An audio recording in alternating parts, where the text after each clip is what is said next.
আসসালামু আলাইকুম ওরহমতুল্লাহ। প্রিয় দর্শক শ্রোতা মণ্ডলী, সকলে কেমন আছেন? আশা করছি সকলে ভালোই আছেন।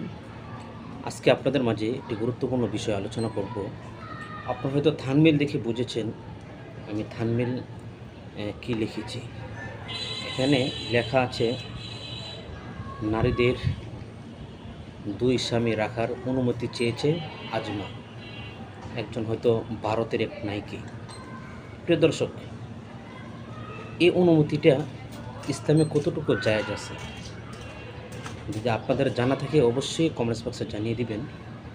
কারণ নারীদের ইসলামে স্বামী একটাই রাখবে।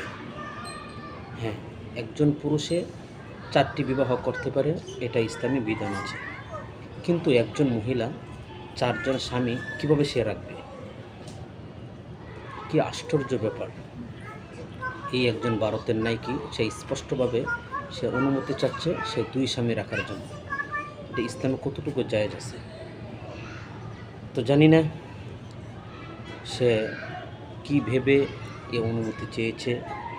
আমরা দোয়া করি তার জন্য, আল্লাহ তাআলা তাকে এই সমস্ত ফিতনা ফাসাদ থেকে আল্লাহ তাআলা তাকে হেফাজত করে। সে একজন পুরুষ হইতো তাহলে এটা বলতে পারতাম আপনি 2টা না, আপনি 4টে বিবাহ করেন, 5টা করেন, কোনো সমস্যা নেই। কিন্তু এটা কিভাবে সম্ভব? একজন মহিলা সে 2টা স্বামী রাখবে একসাথে? আস্তাগফিরুল্লাহ, আস্তাগফিরুল্লাহ।